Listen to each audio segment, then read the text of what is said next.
That's great. I'm going to turn things over to Olivier, who joins us from Fordham Law School to talk about the subject of an article he has coming out in the Hastings Law Journal. And take it away. Thanks so much, Olivier. Thanks very much, Chris. It's a real treat for me to be here, to meet all of you. I very much look forward to responses, questions, critiques, etc. It's a thrill for me to be here, also because I have been in the audience from afar for a bunch of these streaming events, as I think many people have, so I think it's kind of cool that I'm now on this side.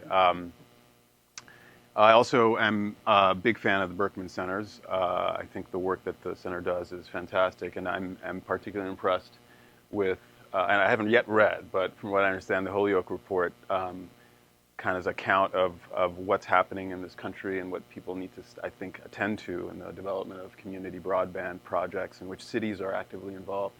It's actually something very interesting and nice to see coming out of here, but it's consistent with the sort of things that I imagine the Berkman Center has been doing.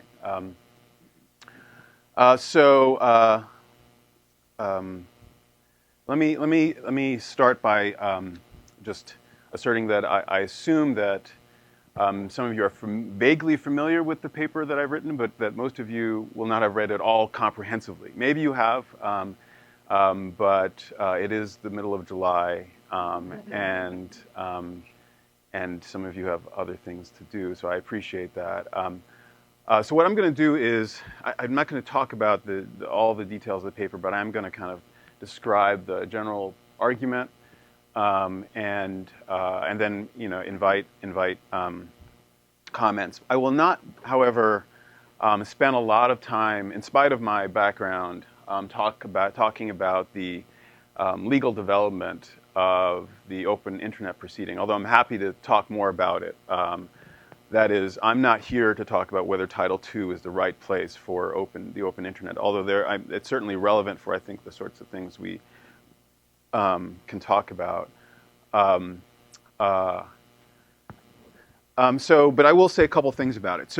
And that is, I will say a couple things about the open internet proceeding, which really instigates this project.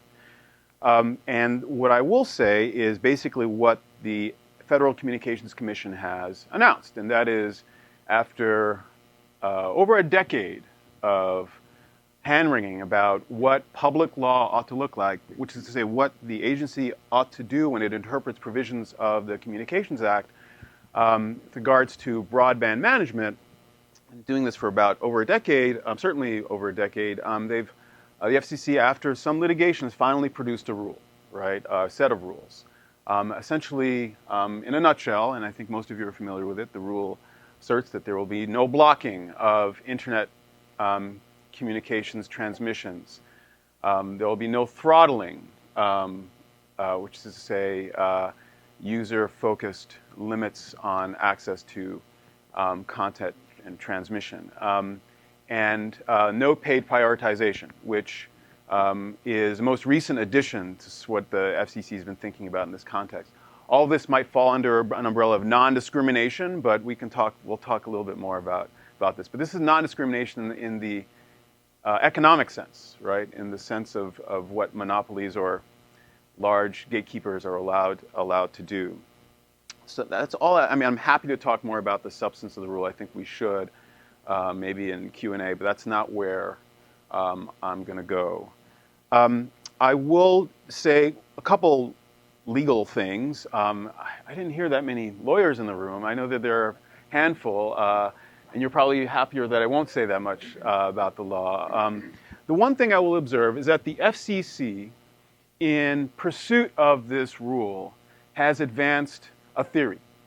And their theory is what I call the trickle-down theory of innovation.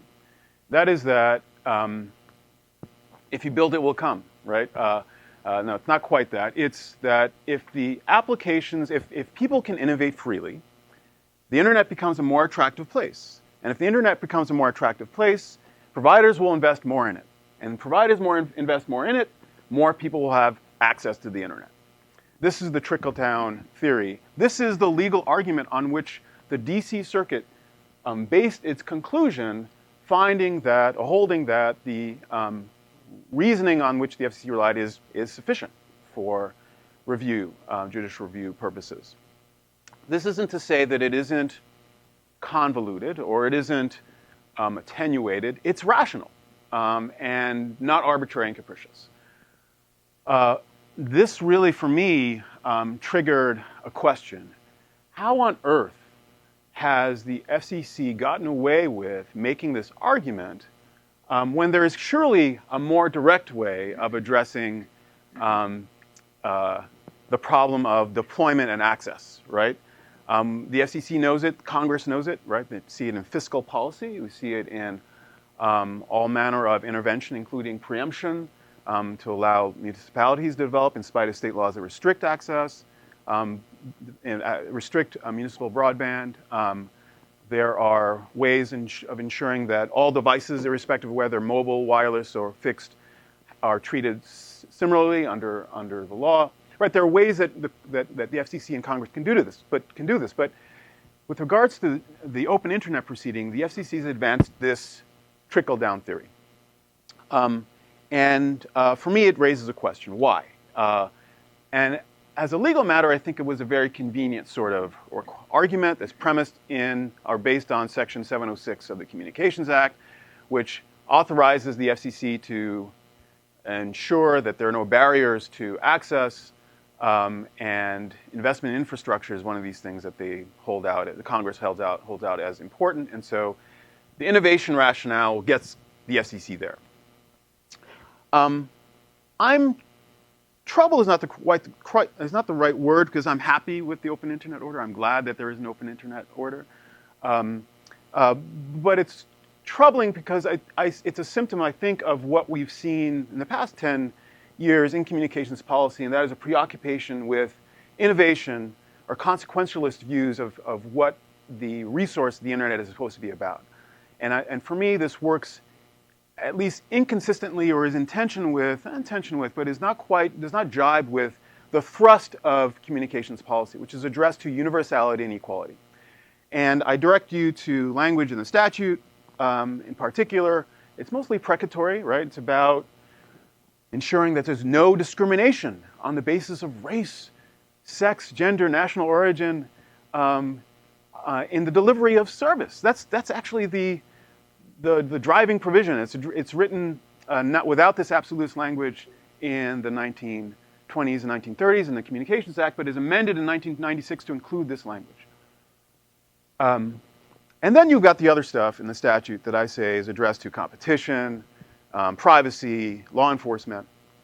And then I say in the paper that there is a third order preoccupation with innovation, but innovation does not make an appearance. Yet, here it is as the bedrock principle on which network neutrality rests. So there are two pieces of this article. The first basically takes on this kind of legal positive point, right?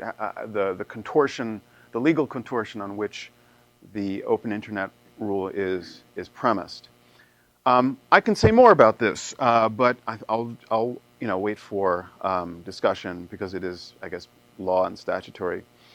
A corollary question is and related to the second problem that I think I take up in the paper, and that is the idea that innovation is actually an indeterminate concept. People can disagree, and certainly people have disagreed about whether network neutrality furthers innovation or not, right? Whether it's the kind of innovation we want to see. Do you want to see innovation in the center by Comcast? Or do you want to see innovation at the edge of the network, right, by the Craig Newmarks and Sergey Brins of the world? And that debate rages on, right? But the FCC has decided we're going to go with the edges of the network. Yet it is an indeterminate concept. It's something that we can disagree on. I will add, and this is where the rest of the other piece of the article goes, is that the internet is not merely an innovation machine. And that's really just a kind of pithy way of saying what is far more complicated. That it's a resource for social integration, and it creates opportunities for engagement for communities that have otherwise been excluded from a range of resources. So I don't need to evangelize to this group about the affordances, as they call them, of network communications. All manner of application and service can be delivered to a range of people in isolated communities, in relatively poor communities, that would otherwise not be possible. Why people don't get connected is where I go next. I identify three possibilities. One is defiance, and we know people who are adamantly opposed to joining. I'm sure some of you here may not even be on Facebook because of this same sort of idea, and that's okay. That doesn't concern me. There's ignorance, right? People don't. Pew has done research on this, right? The view that people are not quite sure about what access affords them or delivers them. And then there is the pure consequence of disadvantage, right? Geography is certainly important, but socioeconomic status as well. So this paper takes a shot at defining disparity in this context. And there is much more to say about it, but I'll identify some of the variables that are relevant, and I'm sure most of you will be familiar with them. Education and literacy levels are related to engagement. But apart from that, right, that's not something that's addressed to FCC policymaking, right? That's something for Congress and the Department of Education to be worried about, in part, although the FCC surely is involved. Access and availability, right? And this varies also as a matter of geography. There are gaps between rural areas and cities, as you know.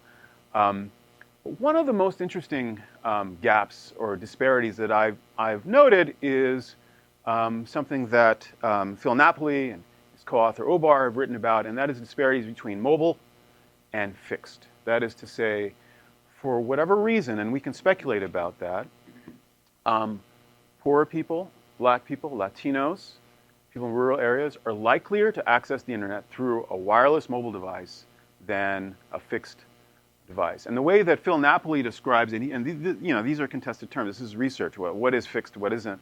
A laptop, for his conception, is a PC, right? It is not a handheld device. It is not even a tablet also does not fall into that category. In any event, these are variables that we can play with that tell us an interesting story.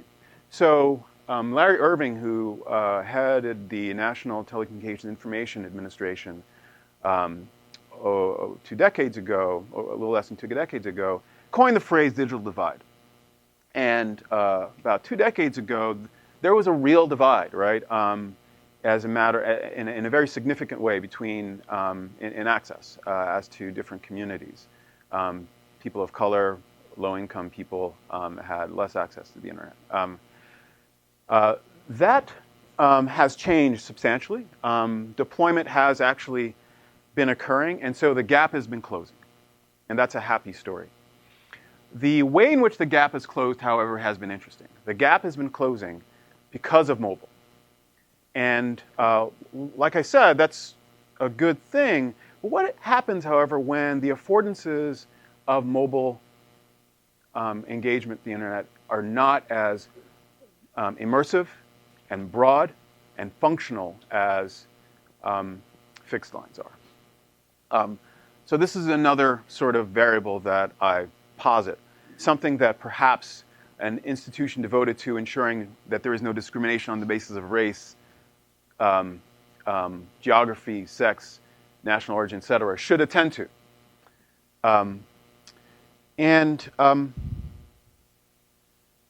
Right. So I guess I can say more about that. I recommend the Napoli piece on this. And I'll identify the three, and I'm just kind of parroting what he said.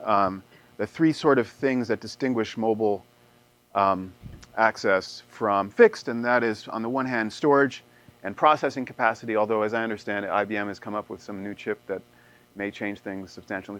This past week, this was announced. In any case, storage and processing capacity is pretty different. Content availability, no matter what your Instagram account tells you, right? I mean, there are kind of a wider range of possibilities through fixed PC access. And network architecture. I think we might think of zero rating. I don't know if you are all familiar with this, but walled gardens on your phone, right, where there are limited access to a range of services that, if you're in sub-Saharan Africa and Facebook, right, there are only a limited range of sorts of things you can do with your Facebook account in order to deliver service, Facebook, to certain communities. Can say more about that.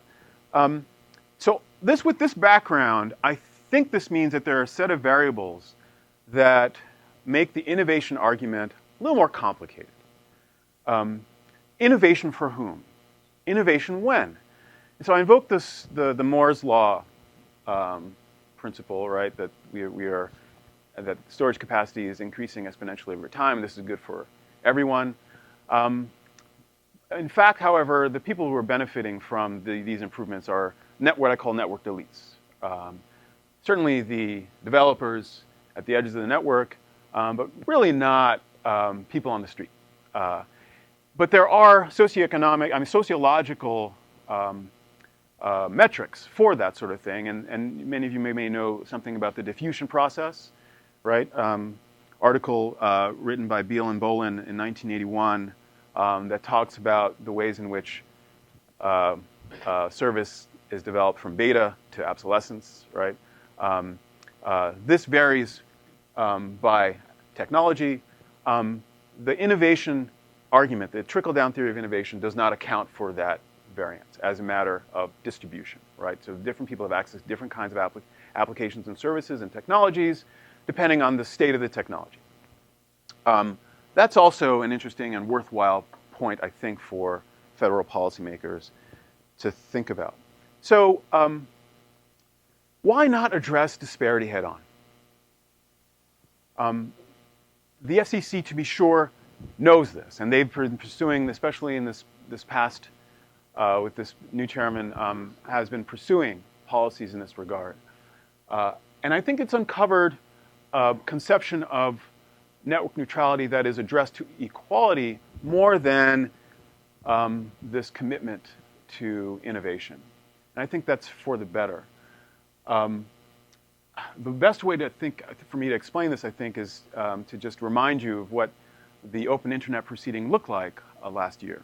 Some of you may have been following this, right? So the FCC finally promulgated this rule earlier this year. This new rule earlier this year, after the Verizon, the DC Circuit, entered a ruling with regards to the FCC's original attempt. The FCC was thinking about how to, or whether to implement a network neutrality rule under Title I or Title II. And there was a view that the FCC, or the Chairman Wheeler at least, conveyed the view that they would be careful about imposing something as robust as the current open internet order. But there was a severe backlash, right? And I think John Oliver's piece in September on HBO is probably the most well-known kind of instigator for, or at least articulation of what that backlash was. But the way in which people talked about network neutrality was not about innovation. They talked about it as a matter of equality. Fast lanes versus slow lanes. We don't want slow lanes for some people and fast lanes for other people. This is the language of equality, and this is the sort of thing that I think we're headed towards, far more consistent with the mandates of the Communications Act. So I make more pointed arguments about this in the paper. One is that neutrality, without more, could just worsen disparities if we don't address the fact that there are different kinds of access in different kinds of areas. And I also invoke the example of high-frequency trading. I briefly talk about that. I mean, people are already hip to the fact that it's unfair when some people have access to some information and quicker than other people do. This is a structural disadvantage. It creates what sociologists and political scientists call a cumulative disadvantage, and this perpetuates the sorts of things that I think the Communications Act is also addressed to. But like I said, I think we're headed in the right direction. So I'll stop here on the substance of the piece, but I do want to acknowledge that this is a piece that is part of a conversation, right? This is not out of nowhere. As I said, Larry Irving coined this phrase, digital divide, 1999. John Horrigan, Phil Napoli, Jonathan Obar have been writing about disparity as between devices and as between communities, as between regional areas. Conceptually, Jerry Kang has written about the difference between what he calls a deontological view of discrimination or network neutrality and the welfarist view. And I'm tapping into that as well. Can say more about this. These are just me signaling these things for you guys if you want to ask about this.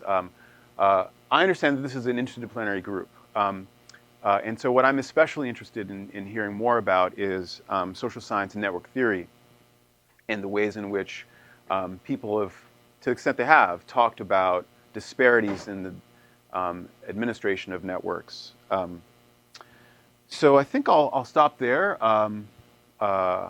Basically, this project is part of my general research interest in the interaction between technology, technological change, and public lawmaking in communications.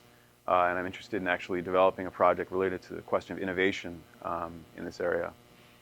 So that's all I'll say right now. Chris, open the questions. So I have a question to start off. So accepting all of your premises, what is communications policy supposed to do about the problem? If the problem of inequality of access, let's take your assumption that, okay, disadvantaged communities have mobile access and that's second class or different in some ways from fixed line access. So part of it is geographical, certainly, but a lot of it's just structural economics, right? Poor households can't afford faster computers or to pay $60 a month for, terrible Comcast service anyhow, right? So how do we separate this from the larger conversation about inequality in any sort of meaningful way and use communications policy as a tool for improving this? Because it seems to be that countries that are just more equal, like the Netherlands, right, have very high internet penetration and broadband is broadly enjoyed because it's an equal society. I'll keep the Dutch example. I will hold that in abeyance. People always hold out Finland and Holland as examples of this or that. And I have my own view about whether that's a useful comparison. But I won't talk about that right now. I think you're right. I mean, it's a good question, right? So why is this a problem for communications policy? As a lawyer, as a legal positivist lawyer, I think it's clearly a question for communications policy because the Communications Act speaks directly to these things. I mentioned a moment ago the notion of preemption. The FCC has preemption authority to, or there's an argument that the FCC has preemption authority to bar states from limiting cities, their resident cities, from providing service to their communities. That's a problem that is born from, or arises from, communications policy. Okay. There's also the point I made a moment ago, in that we treat all devices similarly. You may remember that before this iteration of the Open Internet rules, mobile devices were to be treated differently than fixed devices. That's in light of the data that Blacks, Latinos, poor people are likelier to gain access to the internet through a mobile device.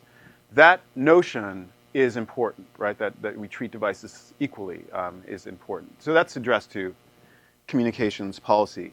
The FCC has also recently increased the speed threshold of the definition of broadband. What does that mean? That means actually if to benefit from forbearance now under this new Open Internet rule, providers have to provide a minimum level of speed or service to their subscribers, which I think will have, although 25 megabits per second these days doesn't seem fast enough for download speeds, it's much better than 4. So these are why these are communications problems.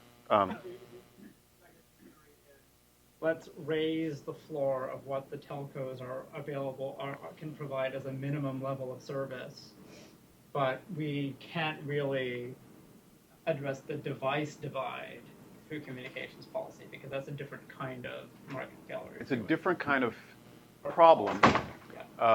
Absolutely different kind of problem. I think it's a good empirical question that I can't answer about what will happen when we treat devices similarly, right? Or equally. But I think that's an empirical question. I'm positing that it does speak to inequity, right? And that it's born from communications policy or authority on the Communications Act. But I completely agree with you, however, that so much of this is not about communications law, qua communications law. Some of this is just about extant structural disparities. The point I make in the paper, however, is that there are a range of affordances available, range of content services that are available to communities that would not otherwise have them, right? Never mind whether our houses are smart. Kind of healthcare, right? Educational service. Improved broadband transmission speeds are for that reason redistributive. Does that answer your question? If you tie back to that, then can you talk a little more about zero rating, because that does seem like a piece that gets at the mobile divide and may be directly impacted by the direction the FCC is going. Do you think that zero rating is potentially a good thing that's being outlawed by the new policies, or? Can you answer that? Could you say what zero rating is? Right. So I mean, we have technologists in the room. I wonder if someone else can. I can give you my version of what zero rating is. The reason this is roped into the Open Internet order is because there's been a concern that wireless or mobile service providers would privilege their content or affiliated content. The way they would do that, they could do that is by charging more for other services or charging nothing for their affiliated services. So this is what I understand zero rating to be. That clearly contravenes the rule against prioritization in the Open Internet order. Now, Chris, you're asking the question because maybe this is one way of remedying disparity, and I completely agree. On the other hand, there are, and this is a problem that more than folks in the United States experience, right? There are people around the world who have benefited from telecommunication services that are prepackaged and walled out and walled so that sub-Saharan Africa and Philippines, part of Asia, people now have access to something like the internet. They really have access to Facebook with their phones. I have to say, I think that's nice. I'm not sure. I'm making an argument about having access to social media. I'm kind of indifferent about that part. The city of Cambridge has spent a lot of time in the last decade trying fairly ineffectively to do things about the digital divide.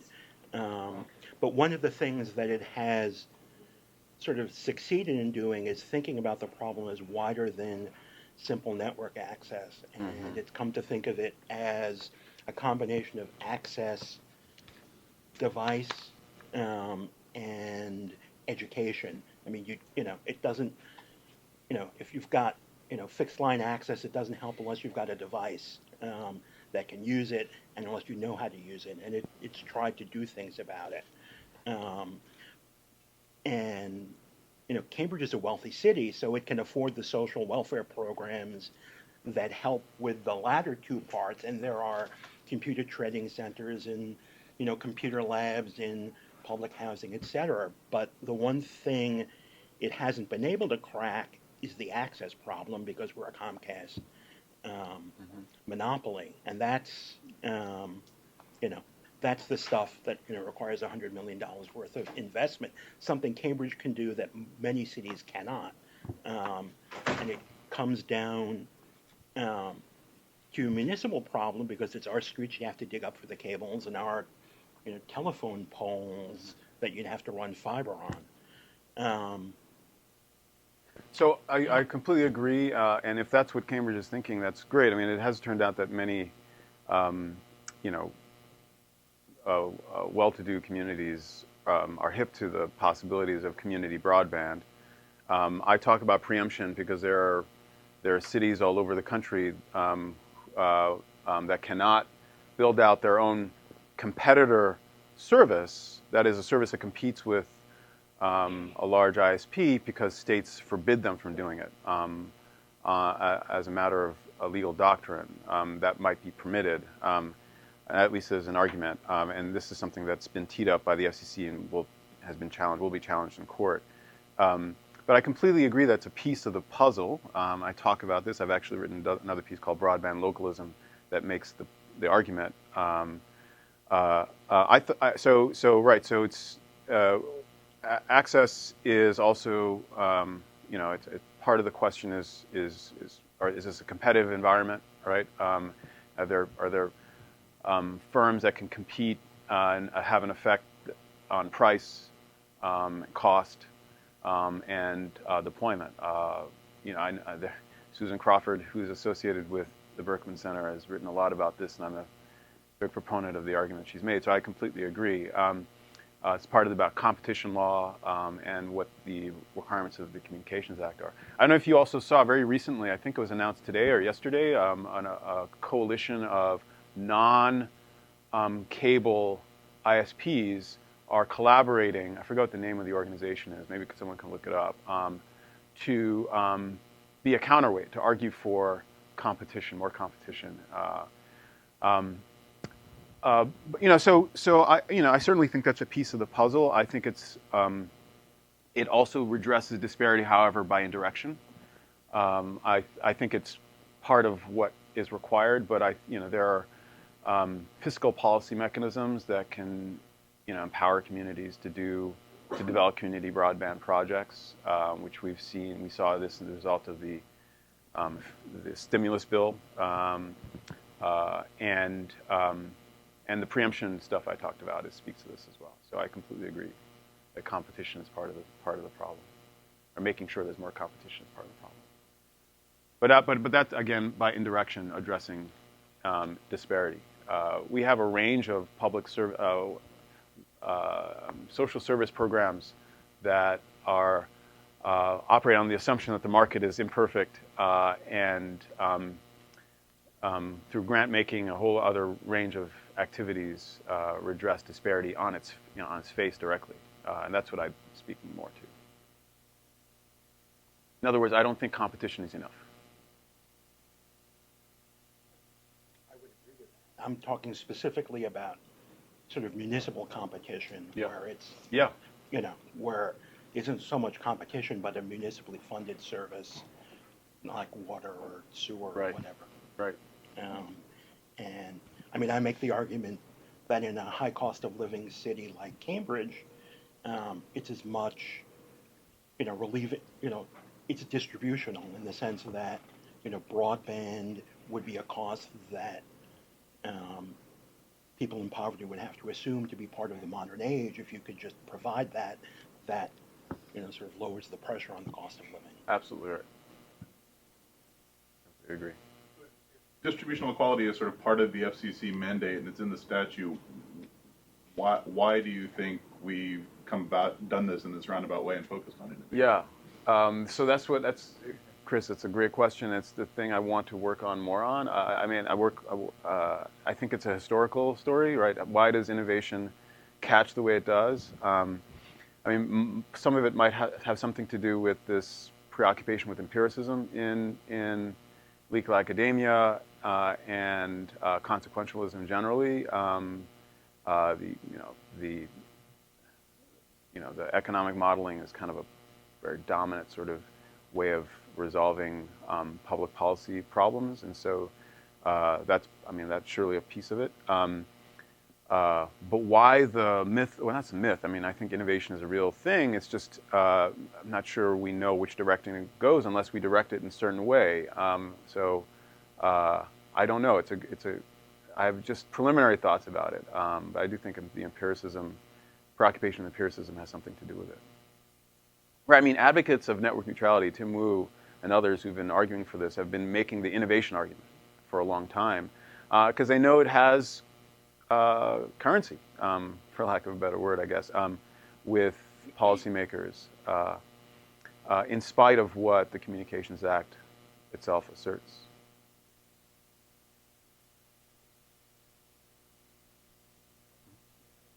realize this. But I mean, I think the other thing about the innovation argument is that it's a very pragmatic one when it comes to engaging the network elites. I mean, it's sort of specifically an argument I'm using in Cambridge in the sense of, a municipal broadband system, that regardless of the ability to pay, unites social justice people with, the Kendall Square economy in a way no other issue does.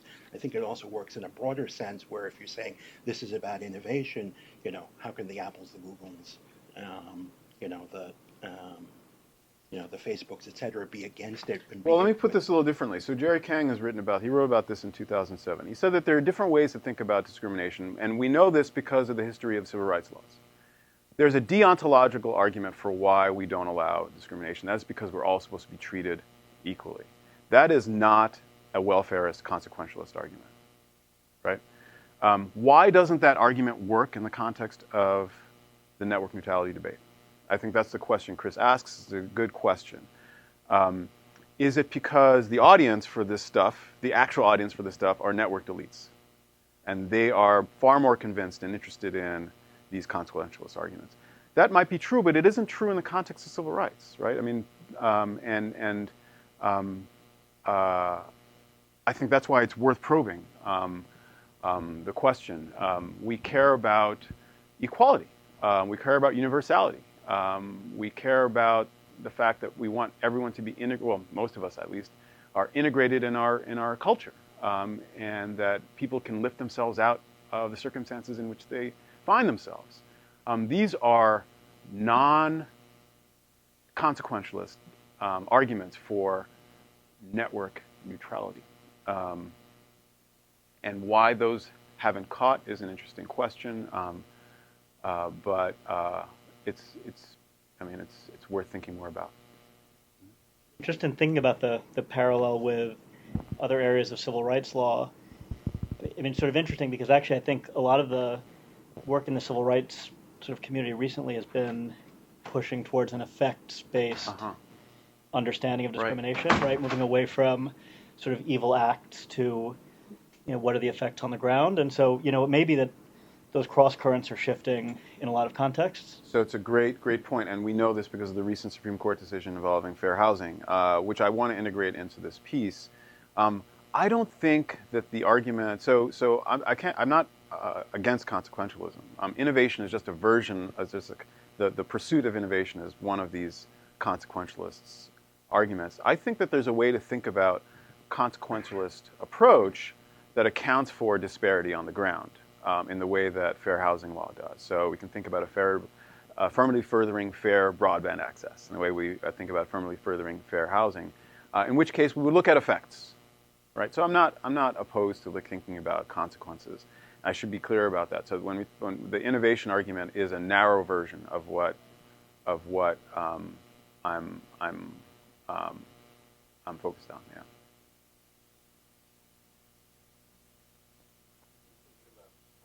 Some kind of study on public housing, and haven't quite figured out what that study would be. Ideally, it could be an example of where a city somewhere is. I know there's one in Austin is doing fiber, gigabit fiber to units. I might be wrong about Austin, but there's very few places in the country that do it. Is there one in Massachusetts or the region where they are doing something where there can be some things to point to in terms of effects and positive. Right. And with that, to your point about, most people already have a smartphone and they may not have a, computer plugged into a wall where they're maybe getting fiber, then, well, I guess they could have a Wi-Fi in their house. But what would the response be? Would it be fiber to the premises, or would it be just a better wireless or a better, subsidized plan so what they get on the devices they have is more affordable? There's sort of a lot going on in there, but I'm trying to think back to how this would be documented. I think the Department of HUD, Housing and Urban Development, has actually promulgated a notice of inquiry or a notice of public rulemaking on this question, which is interesting. A version of one of the questions. So public housing and affordable housing and how those sorts of things can be integrated in the stuff that it does. I mean, there are a range of interventions that I think of when I hear you hear what you described. Have you heard about the Build Once movement, right? So cities, when they build their own buildings or they tear open roads in furtherance of transportation objectives or city objectives, that they also start thinking about building in conduits. Right. Yeah, well, Best thing to do. well, Everywhere. so not just housing authorities, so a range of public agencies would now, the mandate would be to think about that. I mean, that's certainly helpful, right? So that would be consistent with ensuring deployment. Yeah. What I'm getting at is finding the problem that needs to be solved, and sort of to the earlier point, is the problem that poor people or people in public housing aren't getting the same speeds? Is it that they are, but it's through their smartphone and they're paying $100 a month instead of $60 a month that somebody else is paying? So I would like at some point to get at that in a very concrete way, defining that problem. What is that disparity? So Right. Well, I'm with you, and maybe we can talk more about that. What would also be nice, I mean, for the consequentialist room, is to know what happens when they are connected, because there is this nagging statistic that says that many people, even when they have access, or when there's the pass-through rate is pretty good, that is that they have some kind of service otherwise available to them, that they choose not to do it. That's a nagging problem also. So there are a couple pieces of this. What would happen if everybody had fiber to the home? I can't help but think it's only going in the right direction. And there is data on this other piece I did on broadband localism. There's data on the joblessness rate and productivity of communities when the rate of connection goes up. So I've got to think that there's a positive relationship, but there's no reason to know that for sure without the data. So I completely agree. Yeah. Some of the divide we're talking about is a rural-urban divide. I know in Massachusetts, like about a month ago, there was an article about how Massachusetts was going to facilitate a whole bunch of municipal systems being created in Franklin County and Western Mass. How are they going to do that? It BTOP money. Right. BTOP money built the sort of So the stimulus skeleton. bill. Was some of it coming from like the FCC access taxes and the like? I'm not sure. are you talking about the MBI network in Western Mass? Yes. Yeah. Maybe you See, can a tell us lot of about money got spent wiring up 123 towns with a node or two in each town, and now the struggle is how to make use of that network. Right. So you could make the argument that a lot of money was spent. And, Right. that they're Well, this trying is to this create is a the whole other piece. A whole set of municipal systems there, or maybe one regional municipal system, but it would be a publicly owned broadband system. They could race ahead of us if they do it right. So the context there is that these are officially underserved areas that get therefore qualified for the money. So to me, it loops back at, maybe there's a different question in there. What's the underserved issue that we're talking about in these other, inner city contexts? Right. It's different than it is for somebody 3 blocks from here. Does that make sense? Well, I mean, you're right. Underserved is a regulatory category that triggers a set of treatments under the statute, which I think is what you're talking about, right? And the BTOP money, this is stimulus fiscal funding from Congress. It's addressing that. So I don't know anything about what's happened in Massachusetts, but that's one way it's done. It's been pegged to underserved and unserved communities. But that's different from the questions of disparity in use, which is something you hinted at.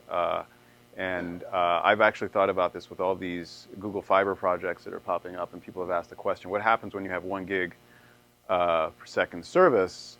How many applications actually need that kind of speed? I mean, I'm hopeful that there'll be a nice thing. That's what's so nice about it.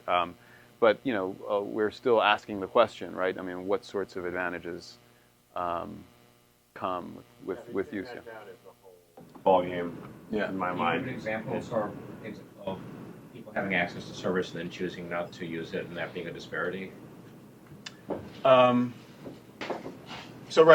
there, I pulled this out at the outset in different ways. Some people do it out of defiance, right? And A concrete example. What's the type of a thing? grandmother. So there apparently, I mean, the easy case is that there are elderly communities that who don't want to deal with the technology, don't think there's anything to be gained from it. Does that answer your questions?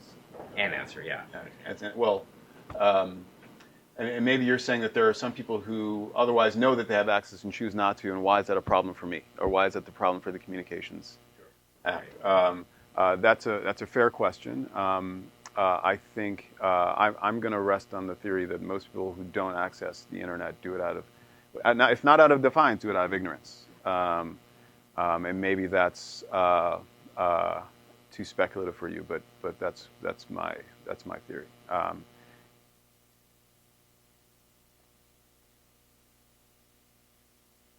I only thought of this now, so I haven't thought it through. The question is why the FCC chose the innovation argument as the rationale for this policy. The counter-argument is that the companies who own the infrastructure say, we want to be encouraged to invest in this. And by the ability to make money on it, that'll encourage us to invest. So they need another argument that would encourage investment. Right. I'm not sure if that follows. No, so Verizon made this argument. Verizon actually poo-pooed the FCC's argument, calling it a triple cushion shot, because it was attenuated, and there's a disagreement about how innovation can occur, and Verizon says we can invest in our infrastructure if you let us do it. It will deliver higher speeds, and people will do many more interesting things if we can control those sorts of issues. Don't want to come in, so I don't know about that. Well, that's right. New York is a classic example. I mean, Verizon has claimed that they're going to build FiOS, and they haven't done it. Yeah, I mean, we can argue about whether these companies are disingenuous or not. I think the facts speak for themselves. But there's actually, I mean, you're right. I think there's disagreement about, as a matter of policy, so the FCC finally has decided the question, right? So now it's settled for now, but it's an indeterminate concept, and I'm not sure why. When I say indeterminate, it doesn't arise from some publicly articulated mandate, right? It's what I call a third order public law priority, and I think rightly so. Why I mean, Chris asked the question, why has innovation won the day?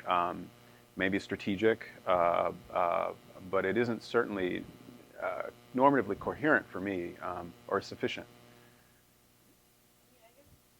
I'm hearing as we talk about this is the concern also that by focusing on innovation, you're going to therefore create this service, and it will be designed to serve innovative communities that, in a sense, already, they would be affected by paid prioritization and throttling and that sort of thing, but they're already involved on the internet, have some sort of access, have some sort of know-how, and I just wanted to see. Yeah, so this I associate myself with people who've made this argument in other settings. Talk about cumulative advantage. People have talked about, I mean, to be provocative, but to make the point clear, that there are cumulative advantages in wealth and whiteness, for example. That every generation benefits in ways that disadvantage other communities in a relative sense, right? That's why I also use the example of high-frequency trading, right? I mean, people get it when you talk about high-frequency trading, but it's a little different for whatever reason in this setting. So you're exactly right. There are networked elites who are the beneficiaries of the exponential increase in storage capacity, and that other communities only benefit in fits and starts, and later.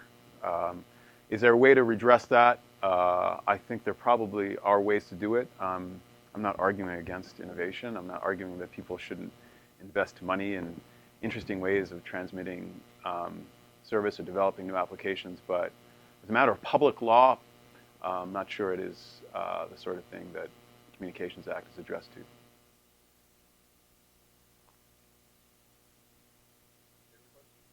Yeah.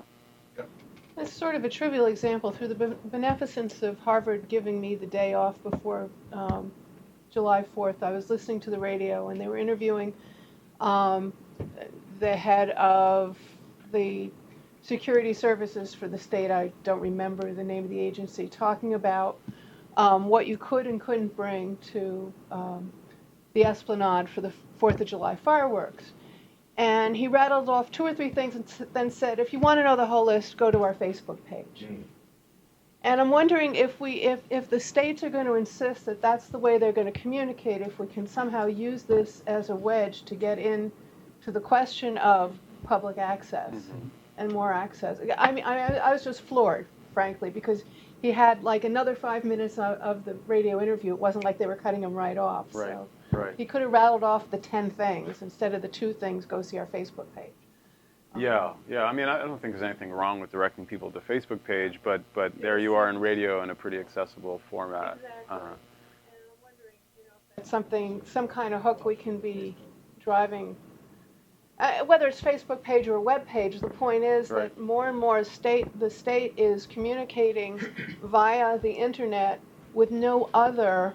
They're not publishing, notices in the dying newspapers or broadcasting it on the radio or on the TV stations. Right. Well, I mean, what you're saying reminds me of a piece in a part of the article that I didn't mention, and that is that there are costs associated with universal access, right? And those sorts of things that are actually could perpetuate the kind of disparities I talk about in the paper. So, I mean, this is kind of the flip side of the point you make. Let's say that everybody's got fiber to the home. What kind of surveillance techniques are going to be used? Which kind of communities will be targeted? What kind of data will be collected? There's a lot of empirical data and information on how racial and gender discrimination manifests themselves online. I'm not just talking about mean chat rooms, but a whole range of ways in which, for example, I have this little piece in there where Airbnb, on Airbnb, people are likelier to access or get a white client than another. So I mean, so certainly there are advantages and disadvantages. I just want to make plain. I don't have a problem with defiance actually, but for the purposes of thinking about what it means, the consequences are actually they present problems as much as they create opportunities. Yeah. I personally participated in the FCC's February open meeting where the discussion open network rules were discussed, and there were actually 2 things. One is community broadband, so municipal broadband, which is mainly focused on the universality, and the other is, of course, the promoting the open internet, which Tom Wheeler said mainly it is important for the American economy. So economy or competition is important. Was his argument, and there are 2 different things for me. But do you think these 2 things are same issue and only the different side of the coin or something? Yes, I agree with you. I think they're the same issue. I forget what your name is. Saul talked about local broadband as a piece of the competition story, because as you know, most communities are really have 1 or most 2 providers. I'm not talking about places like Cambridge or New York City. Well, there we go. Cambridge has 1. And so community broadband enforced pursuant to preemption orders like the one at issue in the February order and the February decision would further competition. That's the argument. So I think they're of a piece. I mean, but Wheeler has spent a lot of time talking about the open internet rules as furthering competition, for sure. Democratic commissioners talked about the network freedom of speech mainly. But I noticed that Tom Wheeler said only focus on the American economy. Right. So, Yeah. He does focus on this problem of innovation in the economy. The problem is very complicated between the competition or universality. Well, no. So it's no. There's no doubt that competition, encouraging competition, is an important feature of what what a healthy and vibrant communications policy looks like. But the point of the piece is that it is not sufficient for thinking about what the objectives of communications policy ought to be. And so we might want to encourage innovation. We might want to encourage competition, but there are other public law priorities, namely, I mean, others include privacy under Section 222 or law enforcement or national security. But the driving thrust of the Communications Act is universality. I mean, this is a historical story. From the development of telephony to broadcasting to cable even, there's been a commitment to making service universally available to everyone. And this is written in almost absolutist terms in the throughout the statute. So that's why I say that story, that account is missing. I'm hopeful, however, because of the ways in which the FCC has turned the corner in the past year, that they are now addressing or redressing some of these issues. They're just doing it on the banner of innovation and the like. Yeah. I wonder, I'm not a student of this field, but I'm wondering if there's been a study done on the link between education, which and the internet, and for work in that field, and because education is a bedrock of equality and innovation as a nation in particular. Yeah. So the Communications Act, the provisions I've been talking about, Section 151, 157. They actually talk about schools. Section 706 talks about primary and secondary education as ways of getting at disparity. And then there are the programs that are actually in the Agriculture Department and in the Commerce Department, National Telecommunications Information Administration, addressed to grant making to schools. And the FCC itself is also developing programs for subsidies to schools. So schools are definitely a piece of this. So are libraries, by the way, and other anchor institutions. Ellen Goodman and has written about libraries in particular. I live in Harlem in New York City, and I'm always thrilled when I walk in there because I actually see people getting access and using the computers. And there's always a line. There are always people. I mean, they want to go on Facebook to be sure, but there are other things that they're doing. Maybe they're doing Netflix. Who knows? What's that? If you want to talk about innovation, right. It's where it comes from. It's bubbling up from this, people being able to access sources of information. Well, for me, it's an argument that isn't just about innovation. I mean, I'm sure that there's a potential innovator in my neighborhood who's this 14-year-old, right, or something. But it's that we believe, and I think this is what the thrust of the statute is. We don't just believe that people should have access so that they can innovate. We believe that there's something about their engagement and participation in a social, cultural fabric that is in and of itself valuable, that is redistributive, right? That's why I don't think we need the innovation argument. That's my... But it's a byproduct. Yeah, it could be a byproduct of it. I mean, you might take my argument as purely rhetorical, right? This is just a semantic sort of debate. I don't think so. I think that the FCC's turned the corner because it recognizes that there are priorities unrelated to whether or not you have a faster news feed or not on your Facebook account, right?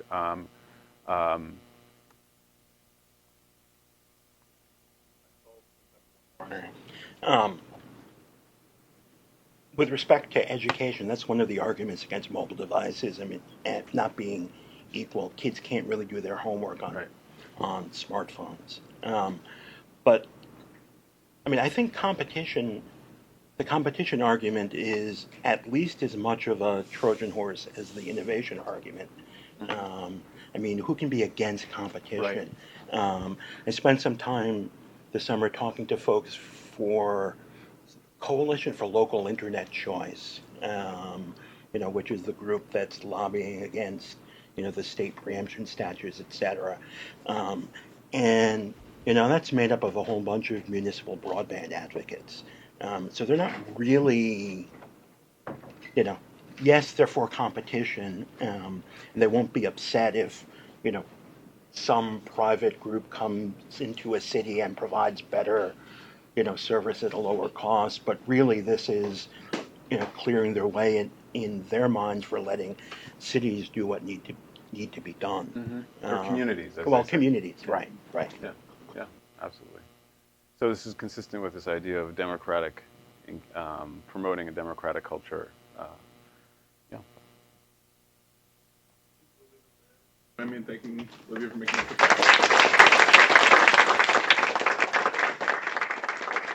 Thanks very much for having me.